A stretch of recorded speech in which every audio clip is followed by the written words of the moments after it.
Paslon nomor urut 1, langkah-langkah konkret yang Bapak berdua akan lakukan.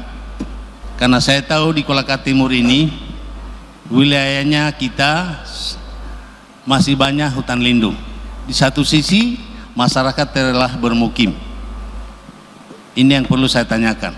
Kira-kira langkah-langkah konkret yang Bapak bisa lakukan untuk menurunkan status daripada hutan lindung yang didiami oleh beberapa kelompok masyarakat, bahkan beberapa desa yang ada di Kolaka Timur ini.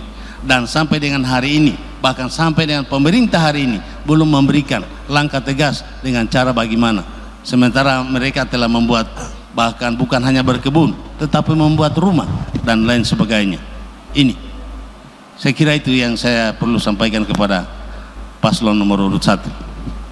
Terima kasih Bapak Haji Arwin Labatamba.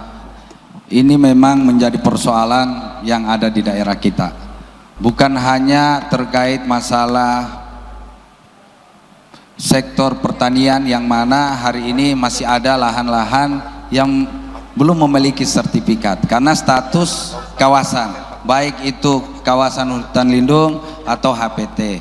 Bukan hanya di sektor pertanian, tetapi tadi disampaikan terkait masalah rumah yang belum juga jelas statusnya. Bukan hanya itu, terkait juga dengan infrastruktur yang ada di beberapa titik yang memang menjadi persoalan hari ini. Sehingga kedepannya, dan ini sudah kita lakukan selama kami memimpin di Kabupaten Kolaka Timur, untuk pembukaan jalan yang ada di Kabupaten Kolaka Timur itu tidak harus izin melalui Kementerian Kehutanan, tetapi melalui Dinas Kehutanan Provinsi Sulawesi Tenggara, asal tidak lebih dari 5 hektar. Sudah ada beberapa titik yang kita sudah lakukan penanganan dari pemerintah daerah untuk pembuatan jalan-jalan yang ada. Mungkin kedepannya insya Allah ketika amanah ini datang, intinya adalah kolaborasi dengan pemerintah provinsi, dengan pemerintah pusat. Maka yakin dan percaya insya Allah semua itu tidak ada yang tidak bisa. Karena pemimpin bagaimana harus punya keyakinan, harus punya ikhtiar yang kuat, maka sesuatu yang tidak mungkin akan menjadi mungkin hari ini. Sama dengan saya yang bukan siapa-siapa, yang hanya seorang anak petani, tetapi karena ikhtiar yang kuat, alhamdulillah diberikan amanah menjadi pelayan buat masyarakat Kabupaten Kolaka Timur. Waktu habis. Terima kasih atas penjelasan dari paslon nomor urut 1. Walaupun tadi secara signifikan kita tidak dapatkan langkah-langkah konkret yang ditunggu oleh masyarakat yang lagi berdiam di daerah kawasan hutan lindung.